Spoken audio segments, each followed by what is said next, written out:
ಹಣವನ್ನು ಉಳಿಸಿ ಬೆಳೆಸಲಿಕ್ಕೆ ಬೇಕಾದಂತಹ 7 ಡಿಫ್ರೆಂಟ್ ಸೆಟ್ ಆಫ್ ರೂಲ್ಸ್ಗಳ ಬಗ್ಗೆ ನಾನು ಮಾತಾಡಕ್ಕೆ ಹೋಗ್ತಾ ಇದ್ದೀನಿ. ಸಖತ್ ಇಂಟ್ರೆಸ್ಟಿಂಗ್ ಹಾಗೆ ಇಂಪಾರ್ಟೆಂಟ್ ವಿಡಿಯೋ, ಕೊನೆವರೆಗೂ ನೋಡಿ. ಕಂಪ್ಲೀಟ್ ಆಗಿ ನಿಮ್ಗೆ ಅರ್ಥ ಆಗಬೇಕು ಅಂದರೆ ಮಾಹಿತಿಗಳು. Rule number 1, 50-30-20 rule. ಅಗೇನ್ ಇದೇ ರೀತಿನೇ ಫಾಲೋ ಮಾಡಬೇಕು ಅಂತಿಲ್ಲ, but it is a simple rule. ನಮ್ಮ ಹತ್ರ ಬರೋ ಹಣವನ್ನು ಎಷ್ಟು ಸ್ಮಾರ್ಟ್ ಆಗಿ ಎಫೆಕ್ಟಿವ್ ಆಗಿ ನಾವು ಸ್ಪೆಂಡ್ ಮಾಡ್ತೀವಿ, ಖರ್ಚು ಮಾಡ್ತೀವಿ ಅನ್ನೋದ್ರ ಮೇಲೆ ನಮ್ಮ ಹತ್ರ ಎಷ್ಟು ಹಣ ಉಳಿಯುತ್ತೆ, ಬೆಳೆಯುತ್ತೆ ಅನ್ನೋದು ಡಿಫೈನ್ ಆಗುತ್ತೆ. ಸೊ 50%ನಷ್ಟು, ಫಾರ್ ಎಕ್ಸಾಂಪಲ್ ನಿಮ್ಮ ಅಮೌಂಟ್ ಈಗ ಒಂದು 20,000 ಬರ್ತಾ ಇದೆಯಪ್ಪ, ಅದು ಸ್ಯಾಲ್ರಿಯಿಂದನೇ ಬರ್ತಾ ಇರ್ಬೋದು, ಬಿಸ್ನೆಸ್ಸಿಂದನೇ ಬರ್ತಾ ಇರ್ಬೋದು. ಆ 20,000ದಲ್ಲಿ 50% ಅಂದರೆ ಎಷ್ಟಾಯಿತು? 10,000 ರೂಪಾಯಿ ಅಷ್ಟು. ಆ 10,000 ಅಮೌಂಟು ನಮ್ಮ ನೆಸೆಸಿಟೀಸ್ಗಳಿಗೋಸ್ಕರ, ನಮ್ಮ ಬಿಲ್ ಕಟ್ಟೋದಿರ್ಬೋದು, ರೆಗ್ಯುಲರ್ ಬಿಲ್ಸ್ಗಳು, ರೆಂಟ್ ಕಟ್ಟೋದಿರ್ಬೋದು, ಹಾಗೆ ರೆಗ್ಯುಲರ್ ಮೆಡಿಕಲ್ ಎಕ್ಸ್ಪೆಂಡಿಚರ್ಸ್ಗಳು ಏನಾದ್ರು ಇದ್ದರೆ ಅದನ್ನು ಬಿಟ್ಟರೆ ಆಗಲ್ಲಪ್ಪ ಅಂತಕ್ಕಂಥ ಅವಶ್ಯಕತೆಗಳಿಗೋಸ್ಕರ 50%ನಷ್ಟು ನಾವು ಎತ್ತಿಡ್ತೀವಿ. ಇದು ಸಿಂಪಲ್ ರೂಲು. ಇನ್ನು ನೆಕ್ಸ್ಟ್ ಬರ್ತಕ್ಕಂತಹ 30% ವಾಂಟ್ಸ್ಗಳಿಗೆ, ಅಥವಾ ಬೇಸಿಕಲಿ ನಮಗೊಂದು ಆಸೆಗಳಿರುತ್ತೆ, ಯಾವುದೇ ಒಂದು ವಿಚಾರವಾಗಿ ನಾವು ಒಂದು ಆಸೆನ ಈಡೇರಿಸ್ಕೊಳ್ಬೇಕು ಅಂತಂದರೆ ನಮ್ಮ ಹತ್ರ ಹಣ ಇರಬೇಕು. ಒಂದೇ ಸತಿಗೇನೆ ಎಲ್ಲ ಮಾಡಿಕೊಂಡು ಸಾಲ ಮಾಡ್ಕೊಂಡು ಮಾಡ್ತೀನಿ ಅನ್ನೋ ಬದಲು ಕೂಡ ಸಡನ್ ಟೈಮ್ ಕೊಡೋದ್ರ ಮೂಲಕ, ಫಾರ್ ಎಕ್ಸಾಂಪಲ್ ನೀವು ಒಂದು ಮೊಬೈಲ್ ತೊಗೊಳ್ಬೇಕು ಅಂದ್ಕೊಂಡಿದ್ದೀರಾ, 1 ಲಕ್ಷ ಮೊಬೈಲ್ ಒಂದೇ ಸತಿಗೆ ತೊಗೊಳ್ಳೋ ಬದಲು 1 ವರ್ಷ ನೀವು ವೇಟ್ ಮಾಡೋಕ್ಕಾಗತ್ತಾ? 6 ತಿಂಗಳು 7 ತಿಂಗಳು ಅದಕ್ಕೋಸ್ಕರ ಒಂದು ಸಮ್ ಅಮೌಂಟನ್ನು ಕೂಡಿಸಿಟ್ಕೊಂಡು ಆಮೇಲೆ ನೀವು ಆ ಒಂದು ಮೊಬೈಲನ್ನು ತೊಗೊಳ್ಬೋದು. ಆ್ಯಂಡ್ ಇನ್ಫ್ಯಾಕ್ಟ್ ಇದರ ಬೆನಿಫಿಟ್ ಏನು ಅಂತಂದರೆ, ವೇಟ್ ಮಾಡ್ತೀರಾ, ಸ್ವಲ್ಪ ನಿಮ್ಮ ಬೈಯಿಂಗ್ ಡಿಸಿಷನ್ನ ಒಂಚೂರು ಡಿಲೇ ಮಾಡಿ ನೋಡ್ತೀರಾ ಅಂತಂದರೆ ನಿಮಗೆ ನಿಜವಾಗ್ಲೂ ಅವಶ್ಯಕತೆ ಇದೆಯಾ ಇಲ್ವೋ ಅನ್ನೋದು ಗೊತ್ತಾಗುತ್ತೆ ಆ ಒಂದು ವಸ್ತು. ಬಿಕಾಸ್ ಮೋಸ್ಟ್ ಆಫ್ ದ ಕೇಸಸ್ಸಲ್ಲಿ ನಾವು ಇಂಪಲ್ಸ್ಗಳ ಬೇಸಿಸಲ್ಲಿ, ನಮಗೆ ಯಾರೋ ಒಬ್ಬರು ತೊಗೊಂಡ್ರಪ್ಪ ನಾನು ತೊಗೊಂಡ್ಬಿಡ್ಬೇಕು, ಅಥವಾ ಏನೋ ಒಂದು ನೋಡಿರ್ತೀನಿ ನಾನು, ನನಗೆ ಇಮಿಡಿಯೇಟ್ಲಿ ಇಷ್ಟ ಆಗಿರುತ್ತೆ, ಆ ಇಮಿಡಿಯೇಟ್ ಇಂಟ್ರೆಸ್ಟ್ ಬೇಸಿಸಲ್ಲಿ, ಎಮೋಷನ್ ಬೇಸಿಸಲ್ಲಿ ನಾವು ಬೈ ಮಾಡ್ತಾ ಇರ್ತೀವಿ. ಆ ಎಮೋಷನಲ್ ಬೈಯಿಂಗ್ ಏನಿದೆಯೋ ಕಡಿಮೆ ಆಗುತ್ತೆ ನಾವು ಸ್ವಲ್ಪ ಟೈಮ್ ಕೊಟ್ಟಷ್ಟು. ಸೊ ಈ 30%ನಷ್ಟು ಅಂದರೆ ಅಪ್ರಾಕ್ಸಿಮೇಟ್ಲಿ 20,000 ಲೆಕ್ಕ ಹಿಡಿದ್ರೆ 30% ಅಂದರೆ ಎಷ್ಟಾಯ್ತಪ್ಪ? 6,000 ಆಯಿತು. 6,000 ಅಷ್ಟು ಅಮೌಂಟನ್ನು ನನ್ನ ವಾಂಟ್ಸ್ಗಳಿಗೆ, ಆಸೆಗಳನ್ನು ಪೂರೈಸಿಕೊಳ್ಳೋಸ್ಕರ ನಾವು ಸಪ್ರೇಟಾಗಿ ಎತ್ತಿಟ್ಕೊಳ್ಬೇಕಾಗುತ್ತೆ. ಇನ್ನು 20% ಏನಿದೆಯೋ, this is very very important. ಈ 20%ಅಲ್ಲಿ ನಮ್ಮ ಎಮರ್ಜೆನ್ಸಿ ಫಂಡ್ ಇರ್ಬೋದು, ಅಥವಾ ನಮಗೆ ಬೇಕಾದಾಗ ಹಣವನ್ನು ಯೂಸ್ ಮಾಡ್ಕೊಳ್ಳೋಕ್ಕೆ ಅದಕ್ಕೋಸ್ಕರ ನಾವು ಸೇವ್ ಮಾಡೋದು ಒಂದು ಕಡೆಗಾದರೆ, ಇನ್ನೊಂದು ಕಡೆಯಿಂದ ಇನ್ವೆಸ್ಟಿಂಗ್. ಸೊ ಅದು ಸ್ಟಾಕ್ ಮಾರ್ಕೆಟಲ್ಲೇ ಇರ್ಬೋದು, ಮ್ಯೂಚುವಲ್ ಫಂಡ್ಸ್ಗಳಲ್ಲೇ ಇರ್ಬೋದು, ಎಲ್ಲೋ ಒಂದು ಥರ ನಾವು ಇನ್ವೆಸ್ಟ್ ಮಾಡ್ತೀವಿ. ಸೊ ದಟ್ ಒಂದು 5 ವರ್ಷ 10 ವರ್ಷ 20 ವರ್ಷ ಆದಮೇಲೆ ನಮ್ಮ ಹತ್ರ ಇರೋ ಅಥವಾ ಉಳಿಸಿರೋ ಹಣ ಏನಿದೆಯೋ ಆ ಹಣ ನೆಕ್ಸ್ಟ್ ಲೆವೆಲ್ಗೆ ಬೆಳೀತಕ್ಕಂಥ ಪೊಸಿಷನ್ಗೆ ತಲುಪುತ್ತೆ. So 50-30-20 rule. ಸೇವಿಂಗ್ಸ್ ಬಗ್ಗೆ ಅಂದ ಹಾಗೆ ನೆನಪಂತೂ ಬೇಸಿಕಲಿ ಸುಮಾರು ಜನಕ್ಕೆ ಗೊತ್ತಿರ್ಬೋದು, ರೀಸೆಂಟ್ ದಿನಗಳಲ್ಲಿ ಆಗಿರ್ತಕ್ಕಂಥ ಬದಲಾವಣೆಗಳು. INR Indian rupee value depreciate ಆಗ್ತಾ ಇದೆ ಕಂಪೇರಿಂಗ್ ಟು USD. ಕರೆಕ್ಟ್ ಅಲ್ವಾ? ನಮ್ಮ ಹತ್ರ ಇರೋ ಹಣ ಏನಿದೆಯೋ ಕಂಪೇರಿಂಗ್ ಟು $, ಕಡಿಮೆ ಹಾಕೊಂಡು ಬರ್ತಾ ಇದೆ ವರ್ಷದಿಂದ ವರ್ಷಕ್ಕೆ. ಸದ್ಯಕ್ಕೆ ಅರೌಂಡ್ 85 ರೂಪಾಯಿ ಅಷ್ಟು ನಡೀತಾ ಇದೆ $1 ಬೆಲೆ. ಸೊ ಈ ರೀತಿಯಂಥ ಸಂದರ್ಭದಲ್ಲಿ ಸ್ಟ್ರಾಂಗ್ ಕರೆನ್ಸೀಸ್ಗಳು, USD ಇರ್ಬೋದು, ಹಾಗೆ ಬ್ರಿಟಿಷ್ ಪೌಂಡ್ ಇರ್ಬೋದು, ಇದರಲ್ಲಿ ನಮ್ಮ ಹಣವನ್ನು ಸೇವ್ ಮಾಡ್ತಕ್ಕಂಥ ಅವಕಾಶಗಳು, ಅಥವಾ ಸಪೋಸ್ ನೀವು UK-ದಲ್ಲಿದ್ದೀರಾ ಅಥವಾ ಹೊರಗಡೆ ಕಂಟ್ರೀಸ್ಗಳಲ್ಲಿದ್ದೀರಾ ಅಂತಂದರೆ ಅಲ್ಲಿಂದ ಇಂಡಿಯಾಗೆ ಅಮೌಂಟನ್ನು ಕಳಿಸಬೇಕು ಅಂದ್ಕೊಳ್ತಿದ್ದೀರಾ, ಆ ರೀತಿಯಾದಂತಹ ಕೇಸಲ್ಲಿ ಇವತ್ತಿನ ವಿಡಿಯೋಗೆ ಸ್ಪಾನ್ಸರ್ ಮಾಡ್ತಾ ಇರ್ತಕ್ಕಂಥ iFast ಗ್ಲೋಬಲ್ ಬ್ಯಾಂಕ್ ಬಗ್ಗೆ ನೀವು ಚೆಕ್ ಮಾಡ್ಬೋದು ಒಂದ್ಸತಿ. ಯಾವುದೇ ರೀತಿಯಂಥ ಅಕೌಂಟ್ ಓಪನಿಂಗ್ ಫೀಸ್ಗಳು ಇವರು ಕೊಡ್ತಾ ಇಲ್ಲ ಇವತ್ತಿನ ಮಟ್ಟಿಗೆ. ಏನು ಅಕೌಂಟ್ ಓಪನಿಂಗ್ ಫೀಸ್ ಇಲ್ಲ, ಹಾಗೆ ಮೇಂಟೆನೆನ್ಸ್ ಫೀ ಕೂಡ ಯಾವುದೇ ರೀತಿಯಂಥ ಮೇಂಟೆನೆನ್ಸ್ ಫೀಸ್ ತಗೊಳ್ತಾ ಇಲ್ಲ. ನೋ ಲಾಕಿನ್ ಪೀರಿಯಡ್, ಯಾವುದೇ ಲಾಕಿನ್ ಪೀರಿಯಡ್ ಇದರಲ್ಲಿರಲ್ಲ. ಇಂಟ್ರೆಸ್ಟ್ ರೇಟ್ಸ್ಗಳು ಅಟ್ರಾಕ್ಟಿವ್ ಆಗಿ ಇವರು ಕೊಡ್ತಾ ಇದ್ದಾರೆ. ಬೇರೆ ಬೇರೆ ಸೇವಿಂಗ್ಸ್ಗಳಲ್ಲಿ ನೀವು USD ಇಡ್ತೀರಾ ಅಂತಂದರೆ ಸಟನ್ ಇಂಟ್ರೆಸ್ಟ್ ರೇಟ್ಸ್ಗಳನ್ನು ಕೂಡ ಇವತ್ತಿನ ಮಟ್ಟಿಗೆ ಸ್ಟ್ರಾಂಗ್ ಕರೆನ್ಸೀಸ್ಗಳು, USD, GBP ಈ ರೀತಿಯಾದಂತಹ ಕರೆನ್ಸೀಸ್ಗಳಿಗೆ ಇವರು ಇವತ್ತಿನ ಮಟ್ಟಿಗೆ ಕೊಡ್ತಾ ಇದ್ದಾರೆ. ಸೆಟಪ್ ತುಂಬ ಈಸಿ ಇರುತ್ತೆ. ಇನಿಷಿಯಲ್ ಓಪನಿಂಗ್ ಅಕೌಂಟ್ ಇರ್ಬೋದು, ಹಾಗೆ ಅಕೌಂಟ್ ಸೆಟಪ್ ಮಾಡ್ಕೊಳ್ಳೋದು ತುಂಬ ಈಸಿಯಾಗಿರುತ್ತೆ. ಯಾವುದೇ ರೀತಿಯಾದಂತಹ ಒಂದು ಕಷ್ಟದ ಪರಿಸ್ಥಿತಿಗಳು ಅಕೌಂಟ್ ಸೆಟಪ್ ಮಾಡ್ಕೊಳ್ಳೋದ್ರಲ್ಲಿ ಇವತ್ತಿನ ಮಟ್ಟಿಗೆ ಇಲ್ಲ. ಹೊರಗಡೆ ದೇಶದಲ್ಲಿ ನೀವು ಇದ್ದೀರಾ, ಇಲ್ಲಿಗೆ ಅಮೌಂಟ್ ಕಳಿಸಬೇಕು ಇಂಡಿಯಾಗೆ ಅಂತಂದರೆ ವಿತಿನ್ 15 ಮಿನಿಟ್ಸ್ ಒಳಗಡೆಗೆ ಅಷ್ಟು ಫಾಸ್ಟಾಗಿ ಅಮೌಂಟನ್ನು ಕಳಿಸ್ತಕ್ಕಂಥ ಒಂದು ಅವಕಾಶ, ಇನ್ಕ್ಲೂಡಿಂಗ್ ಕನ್ವರ್ಷನ್, ಪ್ರತಿಯೊಂದು ಕೂಡ ಇದರಲ್ಲಿ ಇರತಕ್ಕಂಥದ್ದು. ಹಾಗೆ ಸದ್ಯದ ಎಕ್ಸ್ಚೇಂಜ್ ರೇಟ್ಸ್ನ ತೋರಿಸ್ತಾ ಇದ್ದೀನಿ ನಾನು. 100 ಪೌಂಡ್ಸ್ ನೀವು ಕಳಿಸ್ತಾ ಇದ್ದೀರಾ ಅಂತ ಅಂದರೆ ಯಾವ ಬ್ಯಾಂಕ್ಸ್ಗಳಲ್ಲಿ, ಈಗ ವೈಸ್ ಇರ್ಬೋದು, ಮೊನ್ಸೋ ಇರ್ಬೋದು, ಇದರೆಲ್ಲ ಸಟನ್ ಚಾರ್ಜಸ್ಗಳಾಗುತ್ತೆ ನಿಮಗೆ. ವೆರಿನ್ ಡೈರೆಕ್ಟ್ ಆಗಿ ಯಾವುದೇ ರೀತಿಯಾದಂಥ ಫೀಸ್, ಟ್ರಾನ್ಸ್ಫರ್ ಫೀಸನ್ನು ಇವ್ರ ಕಡೆಯಿಂದ ಇವತ್ತಿನ ಮಟ್ಟಿಗೆ ಚಾರ್ಜ್ ಮಾಡ್ತಿಲ್ಲ iFast ಗ್ಲೋಬಲ್ ಬ್ಯಾಂಕಲ್ಲಿ. ಸಪೋಸ್ ಸ್ಟ್ರಾಂಗರ್ ಕರೆನ್ಸೀಸ್ಗಳಲ್ಲಿ ನೀವು ಇನ್ವೆಸ್ಟ್ ಮಾಡಬೇಕು ಅಂದ್ಕೊಳ್ತಿದ್ದೀರಾ, ಅಥವಾ ಹೊರಗಡೆ ದೇಶದಿಂದ ಇಲ್ಲಿಂದ ಇಲ್ಲಿಗೆ ಅಥವಾ ಇಂಡಿಯಾಗೆ ಅಮೌಂಟನ್ನು ಟ್ರಾನ್ಸ್ಫರ್ ಮಾಡಬೇಕು ಅನ್ಕೋತಿದ್ದೀರಾ ಹ್ಯಾಸಲ್ ಫ್ರೀ ಆಗಿ ಅಂತಂದರೆ ಈ ಒಂದು ಬ್ಯಾಂಕಿನ ಡೀಟೇಲ್ಸನ್ನು ನೀವು ಚೆಕ್ ಮಾಡ್ಬೋದು. ಲಿಂಕನ್ನು ಡಿಸ್ಕ್ರಿಪ್ಷನಲ್ಲಿ ಕೊಟ್ಟಿರ್ತೀನಿ, ನಿಮಗೆ ಕಂಫರ್ಟಬಲ್ ಆದಾಗ ನೀವು ಚೆಕ್ ಮಾಡ್ಬೋದು. ರೂಲ್ ನಂಬರ್ 2, ಮನೆಯನ್ನು ಬೈ ಮಾಡ್ತಕ್ಕಂತಹ ಒಂದು ಸಂದರ್ಭ ಬಂದಾಗ ಬಹಳ ಎಮೋಷನಲಿ ನಾವು ಡಿಸಿಷನ್ನ ತಗೊಳ್ತೀವಿ. ಎಸ್ಪೆಷಲಿ ಹೊಸ ಮನೆ ಖರೀದಿ ಮಾಡಬೇಕು, ಒಳ್ಳೆ ಸ್ಯಾಲ್ರಿ ಬರ್ತಾ ಇದೆಪ್ಪ, ಹೊಸ ಮನೆ ಖರೀದಿ ಮಾಡಬೇಕು ಅಂತ ಬಂದಾಗ ತುಂಬ ಎಮೋಷನಲಿ ಡಿಸಿಷನ್ನ ತಗೊಳ್ತೀವಿ.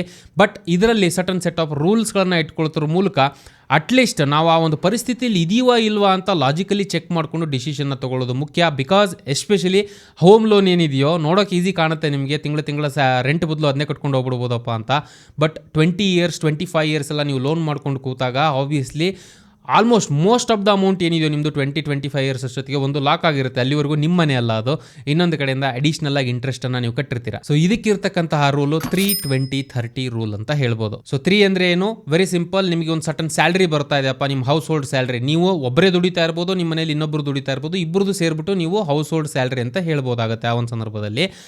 ಸಪೋಸ್ ಇಮ್ಯಾಜಿನ್ ಟೋಟಲ್ ನಿಮ್ಮ ಮನೆಯಲ್ಲಿ 12 ಲಕ್ಷ ನೀವು ದುಡಿತಾ ಇದ್ದೀರಾ ವರ್ಷಕ್ಕೆ ಅಂತ ಅಂದರೆ ಇದರ 3 ಟೈಮ್ಸ್ನಷ್ಟು ವ್ಯಾಲ್ಯೂನ ದಾಟಬಾರ್ದು ಮನೆ ವ್ಯಾಲ್ಯೂ. ಸೊ ಫಾರ್ ಎಕ್ಸಾಂಪಲ್ ಈ ಕೇಸಲ್ಲಿ 12 3 36 ಅಂದರೆ 36 ಲಕ್ಷಕ್ಕಿಂತ ಕಡಿಮೆ ಬೆಲೆ ಬಾಳ್ತಕ್ಕಂತಹ ಒಂದು ಇನ್ವೆಸ್ಟ್ಮೆಂಟ್ ಅದಾಗಿರಬೇಕು. ಆ್ಯಂಡ್ ಇದೇ ಎಕ್ಸಾಂಪಲಲ್ಲಿ ಸಪೋಸ್ ಇಮ್ಯಾಜಿನ್ 36 ಲಕ್ಷದ ಒಂದು ಮನೆಯನ್ನು ನೀವು ಪರ್ಚೇಸ್ ಮಾಡಬೇಕು ಅಂದ್ಕೊಂಡಿದ್ದೀರಾ, ಅದರ 20%ನಷ್ಟು 320 ಅಂತ ನೆಕ್ಸ್ಟ್ ಬರ್ತಕ್ಕಂಥ 20 ನಂಬರ್ ಏನಿದೆಯೋ 20%ನಷ್ಟು ಆಫ್ ದ ಹೌಸ್ ವ್ಯಾಲ್ಯೂ ನಿಮ್ಮ ಹತ್ರ ಡೌನ್ ಪೇಮೆಂಟ್ ಮಾಡಲಿಕ್ಕೆ ನೆಟ್ ಕ್ಯಾಶ್ ಇವತ್ತಿನ ಮಟ್ಟಿಗೆ ಇರಬೇಕು. ಆ್ಯಂಡ್ ಮನೆಯ EMI ಹಾಗೆ ಖರ್ಚು ವೆಚ್ಚಗಳೇನಿದೆ, ಎಸ್ಪೆಷಲಿ EMI ಏನಿದೆಯೋ ನಿಮ್ಮ ಮಂತ್ಲಿ ಸ್ಯಾಲ್ರಿಯ 30% ದಾಟಬಾರ್ದು. ಫಾರ್ ಎಕ್ಸಾಂಪಲ್ ನೀವು 1 ಲಕ್ಷ ಸ್ಯಾಲ್ರಿ ತೊಗೊಳ್ತಿದ್ದೀರಾ, 30% ಅಂದರೆ 30,000ಕ್ಕಿಂತ ಜಾಸ್ತಿ EMI ದಾಟಬಾರ್ದು. ಅದ್ರ ಒಳಗಡೆಗೆ EMI ಬರ್ತಾ ಇದೆಯಲ್ವ ಅಂತ ನೀವು ಚೆಕ್ ಮಾಡ್ಕೋಬೇಕಾಗತ್ತೆ. ಒಂದು, ನಿಮ್ಮ ಟೋಟಲ್ ಇನ್ಕಮಿನ 3 ವರ್ಷದ ವ್ಯಾಲ್ಯೂನ ದಾಟಬಾರ್ದು, ಎಂಟೈರ್ ಹೌಸ್ ವ್ಯಾಲ್ಯೂ.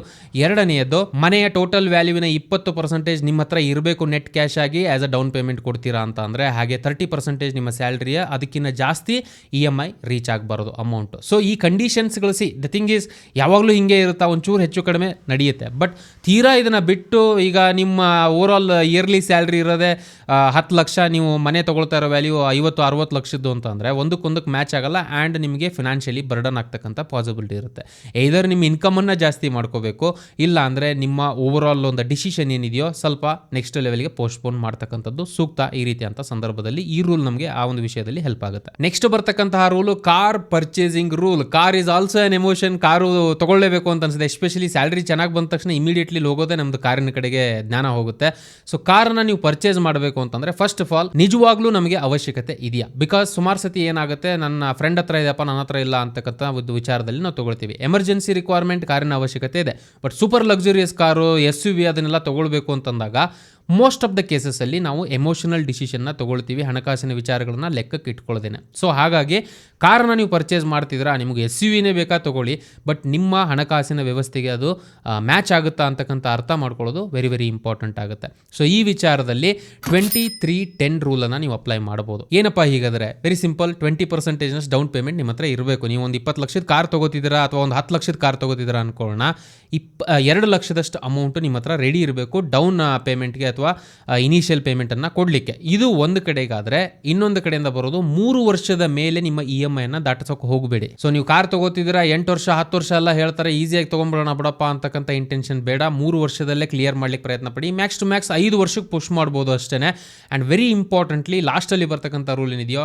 ನಿಮ್ಮ ಟೋಟಲ್ ಇನ್ಕಮ್, ಫಾರ್ ಎಕ್ಸಾಂಪಲ್ ನೀವು ಒಂದು 50,000 ದುಡಿತಾ ಇದ್ದೀರಾ, ಎಕ್ಸಾಂಪಲ್ ಹೇಳ್ತಿರೋದು, 5,000 ಅಂದರೆ 10% ಆಫ್ ದ ಅಮೌಂಟ್ ಏನಿದೆಯೋ ಅದನ್ನು ದಾಟಬಾರ್ದು ನಿಮ್ಮ EMI ಅಮೌಂಟು. ಅದನ್ನು ದಾಟ್ತಿದೆ ಅಂತ ಅಂದರೆ ತುಂಬ ಕಷ್ಟ ಆಗುತ್ತೆ ಬರ್ತಕ್ಕಂಥ ದಿನಗಳಲ್ಲಿ. ಒಂದು, ಕಾರ್ ನೀವು ತೊಗೊಂಬಂದಿದ್ದೀರಾ ಅಂತಂದರೆ ಮೇಂಟೆನೆನ್ಸ್ ಇರ್ಬೋದು, ಅದಕ್ಕೆ ಬೇಕಾದಂತಹ ಒಂದು ಇನ್ಶೂರೆನ್ಸ್ಗಳಿರ್ಬೋದು, ಈ ರೀತಿಯಾದಂಥ ಖರ್ಚು ವೆಚ್ಚಗಳು ಆಟೋಮೆಟಿಕಲಿ ಸ್ಟಾರ್ಟ್ ಮಾಡುತ್ತೆ. ಕಾರ್ ಇಸ್ ಅ ಲಯಬಿಲಿಟಿ, ನಿಮ್ಮ ಅಕೌಂಟಿಂದ ದುಡ್ಡನ್ನು ತೆಗೆಸುತ್ತೆ. ಸೊ ಹಾಗಾಗಿ ನಿಮ್ಮ ಹತ್ರ ಕೆಪಬಿಲಿಟಿ ಇದೆ. ಈಗ ಸದ್ಯದ ಮಟ್ಟಿಗೆ ಸ್ಯಾಲ್ರಿ ಬರ್ತಾ ಇದೆಯಪ್ಪ 10%, ಈಗ ನನ್ನ ಹತ್ರ 1 ಲಕ್ಷ ಸ್ಯಾಲ್ರಿ ಬರ್ತಾ ಇದೆ, 10,000 ಒಳಗಡೆ EMI ಕಟ್ಬೋದು ನಾನು ಅಂತ ಅನ್ನಂಗಿತ್ತು ಅಂತಂದರೆ ಈಸಿಯಾಗಿ ನೀವು ಡಿಸಿಷನ್ನ ತೊಗೊಳ್ಬೋದು. ಆ್ಯಂಡ್ ಮೇಕ್ ಶೋರ್ 3 ವರ್ಷದ ಒಳಗಡೆಗೆ ಮ್ಯಾಕ್ಸ್ ಟು ಮ್ಯಾಕ್ಸ್ ಇಡಲಿಕ್ಕೆ ಪ್ರಯತ್ನ ಪಡಿ ಕಾರಿನ EMIನ. ಇಲ್ಲಪ್ಪ ತುಂಬ ಕಷ್ಟ ಆಗ್ತಿದೆ 3 ವರ್ಷ ಅಂತಂದರೆ 5 ವರ್ಷದವರೆಗೂ ಪುಷ್ ಮಾಡ್ಬೋದು, ಬಟ್ 10% ಆಫ್ EMI ರೂಲನ್ನು ಫಾಲೋ ಮಾಡೋದನ್ನು ಮಿಸ್ ಮಾಡೋಕೆ ಹೋಗ್ಬಿಡಿ. 1 ಲಕ್ಷ ನಿಮ್ಗೆ ಸ್ಯಾಲ್ರಿ ಬರ್ತಿದೆ ಅಂತಂದರೆ 10,000 ಒಳಗಡೆಗೆ EMI ಅಮೌಂಟ್ ಬರೋ ಥರ ನೋಡ್ಕೊಳ್ಬೋದು. ನೆಕ್ಸ್ಟ್ ಬರ್ತಕ್ಕಂತಹ ರೂಲು ಬಹಳ ಹತ್ತಿರವಾದಂತಹ ರೂಲ್ ಇದು. ಮೊಬೈಲ್ ಪರ್ಚೇಸಿಂಗ್ ಅಂತ ಬಂದಾಗ ಮತ್ತೊಂದು ಎಮೋಷನ್ ಇನ್ವಾಲ್ವ್ ಆಗುತ್ತೆ ಇಲ್ಲಿ. ಈಗಂತೂ ಮಾತಾಡಂಗೆ ಇಲ್ಲ. ಫೋನ್ ಅಂತಂದರೆ ಇವಾಗ ಇಮಿಡಿಯೇಟ್ಲಿ ತಲೆಗೆ ಹೋಗ್ತಕ್ಕಂಥದ್ದು iPhone Pro Max ಅವು ಇವು ಎಲ್ಲ ಅಂತಂದರೆ 1.5-2 ಲಕ್ಷ ಈ ರೀತಿಯಾಗಿ ನಮ್ಮ ಯೋಚನೆಗಳಿರುತ್ತೆ ಫೋನ್ನ ತೊಗೊಳ್ತಕ್ಕಂಥ ಸಂದರ್ಭದಲ್ಲಿ. ಬಟ್ ಅಗೇನ್ ಫೈನಾನ್ಸ್ ವೈಸ್ ನಾವು ಡಿಸಿಷನ್ನ ತೊಗೊಳ್ತಾ ಇದ್ದೀವಿ ಅಂತಂದಾಗ ಸ್ವಲ್ಪ ಕಾಶಿಯಸ್ ಆಗಿ ತೊಗೊಳ್ತಕ್ಕಂಥದ್ದು ಸೂಕ್ತ. 3% ರೂಲನ್ನು ಇಲ್ಲಿ ಅಪ್ಲೈ ಮಾಡ್ಬೋದು. ನಿಮ್ಮ ಟೋಟಲ್ ಇಯರ್ಲಿ ಪ್ಯಾಕೇಜ್ ಏನಿದೆಯೋ ಸ್ಯಾಲ್ರಿ ಪ್ಯಾಕೇಜಿನ 3% ಅಮೌಂಟನ್ನು ದಾಟಬಾರ್ದು ನಿಮ್ಮ ಮೊಬೈಲಿನ ಖರ್ಚು ವೆಚ್ಚಗಳು. ಫಾರ್ ಎಕ್ಸಾಂಪಲ್ ನಿಮ್ಗೊಂದು 10 ಲಕ್ಷ ಸ್ಯಾಲ್ರಿ ಬರ್ತಾ ಇದೆ, 30,000 ಒಳಗಡೆಗೆ ನೀವು ಇರ್ತಕ್ಕಂಥ ಫೋನನ್ನು ತೊಗೊಳ್ಬೇಕಾಗುತ್ತೆ. ಇಲ್ಲಪ್ಪ ನಾನು ವೇಟ್ ಮಾಡೋಕ್ಕೆ ರೆಡಿ ಇದ್ದೀನಿ ಅಂತಂದ್ರೆ ಒಂದು 6-7 ತಿಂಗಳು ಅಮೌಂಟನ್ನು ಸೇವ್ ಮಾಡಿ ಅದಕ್ಕೆ ಅಂತ ಆಮೇಲೆ ನೀವು ಡಿಸಿಷನ್ಸ್ಗಳನ್ನ ತೊಗೊಳ್ಬೋದು. Just because zero cost EMI ಇದೆ, ನನಗೆ ಈಸಿಯಾಗಿ ಸಿಕ್ಬಿಡುತ್ತಪ್ಪ EMI ಅಂತ ಅಂದ್ಕೊಂಡು ನಾವು ಡಿಸಿಷನ್ಸ್ಗಳನ್ನ ತೊಗೊಳ್ಳೋದ್ರ ಮೂಲಕ ನಮ್ಮ ಫೈನಾನ್ಷಿಯಲ್ ಸ್ಟ್ರೆಸ್ಸನ್ನು ಜಾಸ್ತಿ ಮಾಡ್ಕೊಳ್ಳೋ ಚಾನ್ಸಸ್ಗಳಿರುತ್ತೆ.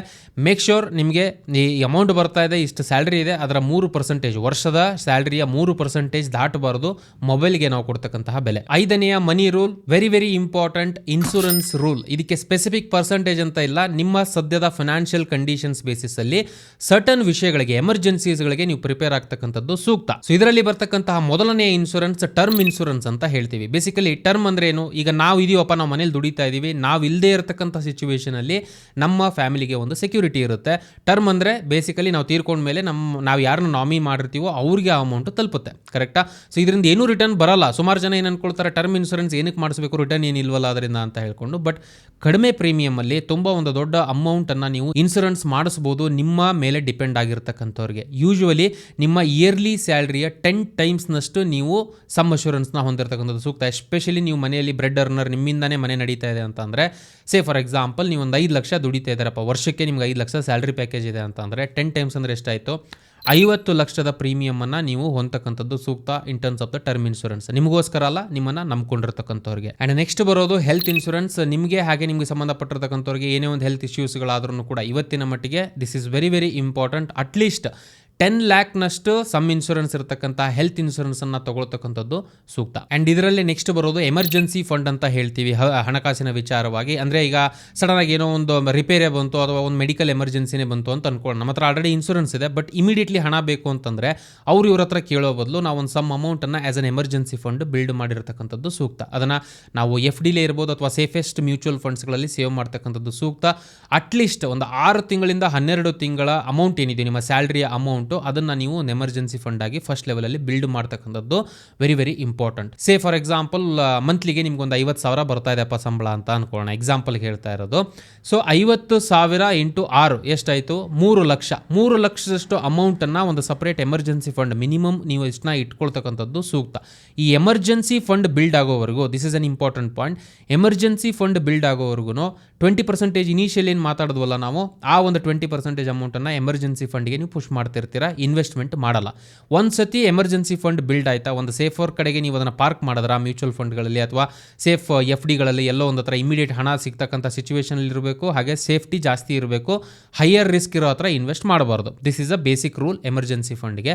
ಅದು ಆದಮೇಲೆ ನಿಮ್ಗೆ ಬರ್ತಕ್ಕಂಥ 20% ಅದನ್ನು ನೀವು ಇನ್ವೆಸ್ಟ್ಮೆಂಟ್ ಆಗಿ ಸ್ಟಾಕ್ ಮಾರ್ಕೆಟ್ ಮ್ಯೂಚುವಲ್ ಫಂಡ್ಸ್ಗಳಲ್ಲಿ ಇನ್ವೆಸ್ಟ್ ಮಾಡಬಹುದು. ಬಟ್ ಅಟ್ಲೀಸ್ಟ್ 6 ತಿಂಗಳು ಅಥವಾ 12 ತಿಂಗಳ ಸ್ಯಾಲ್ರಿಯನ್ನು ಒಂದು ಸಪ್ರೇಟ್ ಎಮರ್ಜೆನ್ಸಿ ಫಂಡ್ ಆಗಿ ಇಟ್ಕೊಳ್ತಕ್ಕಂಥದ್ದು ಸೂಕ್ತ. ಸಡನ್ ಆಗಿ ಜಾಬ್ ಹೋಯಿತು ಅಥವಾ ಸಡನ್ ಆಗಿ ಏನೋ ಒಂದು ಎಮರ್ಜೆನ್ಸಿ ಬಂದಿದೆ, ಆ ಸಂದರ್ಭದಲ್ಲಿ ಮಾತ್ರ ಈ ಅಮೌಂಟನ್ನು ಯುಟಿಲೈಸ್ ಮಾಡ್ಕೊಳ್ತಕ್ಕಂಥದ್ದು ಸೂಕ್ತ. Rule number 6, credit card usage limit ಅಂತ ಹೇಳ್ಬೋದು. ಬೇಸಿಕಲಿ ಕ್ರೆಡಿಟ್ ಕಾರ್ಡ್ ಇದೆ ಅಂದರೆ ಇವತ್ತಿನ ಮಟ್ಟಿಗೆ ಏನಾಗ್ಬಿಟ್ಟಿದೆ, ನಾನು ಸುಮಾರು ಜನ ಫ್ರೆಂಡ್ಸ್ಗಳನ್ನೂ ನೋಡ್ತಾ ಇರ್ತೀನಿ, ಜೇಬಲ್ಲಿ ಒಂದು 4ರಿಂದ 5 ಕ್ರೆಡಿಟ್ ಕಾರ್ಡ್ ಇರುತ್ತೆ. ಎಲ್ಲಿ ಬೇಕೋ ಅಲ್ಲಿ ಹೋಗ್ತಾರೆ, ಏನು ಬೇಕೋ ಅದನ್ನು ಹೆಂಗೆ ಬೇಕೋ ಹಂಗೆ ಪರ್ಚೇಸ್ ಮಾಡ್ಕೊಳ್ಳೋದು. ಬಿಕಾಸ್ ಈಸಿ ಅಲ್ವಾ, ಸ್ವೈಪ್ ಮಾಡಿಬಿಡ್ಬೋದು, ಮಂತ್ ಎಂಡ್ ನೋಡ್ಕೊಳ್ಳೋಣ ಬಿಡಪ್ಪ ಅಂತ. ಬಟ್ ಮಂತ್ ಎಂಡ್ ಬಂದ ತಕ್ಷಣ ಏನಾಗುತ್ತೆ, there is a trick. This is very important. Credit ಕಾರ್ಡ್ನವ್ರು ಏನು ಮಾಡ್ತಾರೆ, ನೋಡಪ್ಪ ನೀನು ಒಂದು 50,000 ಅಮೌಂಟ್ ಪರ್ಚೇಸ್ ಮಾಡಿದೆಯಾ, ನೀನು ಒಂದು 20,000 ಕೊಡು, ಇನ್ನು ಮಿಕ್ಕಿರೋ 30,000 ಅಮೌಂಟ್ ಇದೆಯಲ್ಲೋ ಅದು ನೀನು ಆರಾಮಾಗಿ ಆಮೇಲೆ ಕಟ್ಕೋ, ಬಟ್ ಅದಕ್ಕೆ ಇಂಟ್ರೆಸ್ಟ್ ಕಟ್ಟಿದರೆ ಸಾಕು ಅಂತ. ಇಂಟ್ರೆಸ್ಟ್ ರೇಟ್ಸ್ಗಳು ಕ್ರೆಡಿಟ್ ಕಾರ್ಡ್ಗೆ ಜಾಸ್ತಿ ಇರುತ್ತೆ. ಸೊ ಹಾಗಾಗಿ any given point in time ನೀವೀಗ 10,000 ಖರ್ಚು ಮಾಡಿದ್ದೀರಾ ಕ್ರೆಡಿಟ್ ಕಾರ್ಡಲ್ಲಿ, 40-45 ದಿನ ನಿಮಗೆ ಟೈಮ್ ಇರುತ್ತೆ, 30ರಿಂದ 45 ದಿನ ಟೈಮ್ ಇರುತ್ತೆ, ಫ್ರೀಯಾಗಿ ಇಂಟ್ರೆಸ್ಟ್ ಫ್ರೀ ಇರುತ್ತೆ ಅಮೌಂಟು. ಆ 35ರಿಂದ 40 ದಿನದಲ್ಲಿ ಟೋಟಲ್ ಆಗಿ ಅಮೌಂಟನ್ನು ಕ್ಲಿಯರ್ ಮಾಡ್ಕೊಂಬಿಡಿ. ಯಾವುದೇ ರೀತಿಯಂಥ ಸಂದರ್ಭದಲ್ಲಿ ಮಿನಿಮಮ್ ಡ್ಯೂ ಅಮೌಂಟನ್ನು ಮಾತ್ರ ಕಟ್ಕೊಂಡು ಇನ್ನು ಮಿಕ್ಕಿರೋದಕ್ಕೆ ಇಂಟ್ರೆಸ್ಟ್ ಕಟ್ಕೊಂಡು ಫಾಲೋ ಅಪ್ ಮಾಡ್ತೀನಿ ಅಂತಕ್ಕಂಥ ವಿಷಯವನ್ನು ಇಟ್ಕೊಳ್ಳೋಕೆ ಹೋಗಬೇಡಿ. This is very important. Unless sudden ಸಿಚುವೇಷನ್ಸ್ಗಳಿಲ್ಲಪ್ಪ ಆಗೋದೇ ಇಲ್ಲ ಅಂತಂದರೆ 1 ತಿಂಗಳು ನೀವು ಎಕ್ಸ್ಟೆಂಡ್ ಮಾಡ್ಬೋದು, ಬಟ್ ಲಾಂಗರ್ ಡ್ಯೂರೇಷನ್ಗೆ ಕ್ರೆಡಿಟ್ ಕಾರ್ಡನ್ನು ಕ್ರೆಡಿಟ್ಗೋಸ್ಕರ ಯೂಸ್ ಮಾಡೋಕ್ಕೆ ಹೋಗಬೇಡಿ. ಪಾಯಿಂಟ್ 1. ಪಾಯಿಂಟ್ 2, ನಿಮ್ಮ ಹತ್ರ ಈಗ ಅಮೌಂಟ್ ಇದೆ, ಫಾರ್ ಎಕ್ಸಾಂಪಲ್ ನಿಮ್ಗೊಂದು ಕ್ರೆಡಿಟ್ ಕಾರ್ಡ್ ಕೊಟ್ಟಿದ್ದಾರೆ, 1 ಲಕ್ಷ ಲಿಮಿಟ್ ಇದೆ ಅಂತ ಅನ್ಕೊಳ್ಳೋಣ, 1 ಲಕ್ಷದವರೆಗೂ ನೀವು ಖರ್ಚು ಮಾಡ್ಬೋದು ಅದರಲ್ಲಿ ಅಂತಕ್ಕಂಥ ವಿಚಾರದಲ್ಲಿ 30% ಲಿಮಿಟೇಷನ್ನ ನಾವು ಇಟ್ಕೊಳ್ಬೋದು. ಇದನ್ನ ಪರ್ಸ್ನಲಿ ಕೂಡ ನಾನು ಫಾಲೋ ಮಾಡ್ತೀನಿ. 1 ಲಕ್ಷ ಕ್ರೆಡಿಟ್ ಕಾರ್ಡ್ ಲಿಮಿಟ್ ಇದೆ, 30,000ಕ್ಕಿಂತ ಜಾಸ್ತಿ ನಾನು ಅದರಲ್ಲಿ ಖರ್ಚು ಮಾಡಲ್ಲ. ಒಂದು. ಎರಡನೇದು, ಖರ್ಚು ಮಾಡಿರೋ ಅಮೌಂಟ್ಗೆ ವಿತಿನ್ 1 ತಿಂಗಳು ಒಳಗಡೆಗೆ ನಾವು ಇಮಿಡಿಯೇಟ್ಲಿ ಕ್ಲಿಯರ್ ಮಾಡ್ಕೊಂಡ್ಬಿಟ್ರೆ ನಮಗೆ ಎಡಿಷ್ನಲ್ ಬರ್ಡನ್ ಆಗಲ್ಲ. ಆ್ಯಂಡ್ ಕ್ರೆಡಿಟ್ ಕಾರ್ಡ್ ಇಂಟ್ರೆಸ್ಟ್ ರೇಟ್ಸ್ಗಳು ಜಾಸ್ತಿ ಇರೋದ್ರಿಂದ ತೀರಾ ಬರ್ಡನ್ ಆಗ್ತಾ ಹೋಗುತ್ತೆ. ನೀವು 2 ತಿಂಗಳು 3 ತಿಂಗಳು ಎಲ್ಲ ವೇಟ್ ಮಾಡ್ತೀರಾ ಆ ಕ್ರೆಡಿಟಲ್ಲಿ ಅಂತ ಅಂದರೆ. ಸೊ ಹಾಗಾಗಿ ಕ್ರೆಡಿಟ್ ಕಾರ್ಡನ್ನು ಕ್ರೆಡಿಟ್ಗೋಸ್ಕರ ಯೂಸ್ ಮಾಡೋಕ್ಕೆ ಹೋಗ್ಬಿಡಿ. ಆ್ಯಂಡ್ ವೆರಿ ವೆರಿ ಇಂಪಾರ್ಟೆಂಟ್ಲಿ 30%ಗಿನ್ನ ಜಾಸ್ತಿ ಲಿಮಿಟ್ ಯೂಸೇಜನ್ನು ಮಾಡೋಕ್ಕೆ ಹೋಗ್ಬಿಡಿ ಕ್ರೆಡಿಟ್ ಕಾರ್ಡ್ ನಿಮ್ಮ ಹತ್ರ ಇದೆ ಅಂತಂದರೆ. Last but not the least, ಸುಮಾರು ಜನಕ್ಕೆ ಗೊತ್ತಿರ್ಬೋದು ರೂಲ್ ಆಫ್ 72 ಅಂತ ಹೇಳ್ತಾರೆ. ಬೇಸಿಕಲಿ ನಾವೀಗ ಒಂದು ಹಣವನ್ನು ಇನ್ವೆಸ್ಟ್ ಮಾಡ್ತಿದ್ದೀವಿ, ಎಲ್ಲೋ ಒಂದು ಹತ್ರ ಇನ್ವೆಸ್ಟ್ ಮಾಡ್ತಿದ್ದೀವಿ, ಎಷ್ಟು ವರ್ಷದಲ್ಲಿ ಅದು ಡಬಲ್ ಆಗ್ಬೋದು ಅಂತ ಇಮಿಡಿಯೇಟ್ಲಿ ಕ್ಯಾಲ್ಕುಲೇಟ್ ಮಾಡ್ಬೋದು ನಾವು ಈ ಒಂದು ರೂಲಿಂದ. Say for example rule of 72, ನೀವು ಈಗ ಫಾರ್ ಎಕ್ಸಾಂಪಲ್ ಎಫ್ ಡಿಲಿ ಇನ್ವೆಸ್ಟ್ ಮಾಡ್ತಿದ್ದೀರಾ ಅಂತ ಅನ್ಕೊಳ್ಳೋಣ. 8% ನಿಮಗೆ ಎಫ್ ಡಿ ಕೊಡ್ತಾ ಇದ್ದಾರೆ ರಿಟರ್ನ್. ಎಕ್ಸಾಂಪಲ್ ಹೇಳ್ತಿರೋದು, ಅಷ್ಟೆಲ್ಲ ಬರಲ್ಲ ಎಫ್ ಡಿಲಿ ಇವತ್ತಿನ ಮಟ್ಟಿಗೆ, ಬರುತ್ತೆ ಬಟ್ ಬೇರೆ ಬೇರೆ ಸಿಚುವೇಶನ್ಸ್ಗಳು ಇನ್ವಾಲ್ವ್ ಆಗಿರುತ್ತೆ ಅದರಲ್ಲಿ. ಇಮ್ಯಾಜಿನ್ 8% ನಿಮಗೆ ಎಫ್ ಡಿಯಿಂದ ರಿಟರ್ನ್ ಬರ್ತಾ ಇದೆ ಅಂತ ಅನ್ಕೊಳ್ಳೋಣ.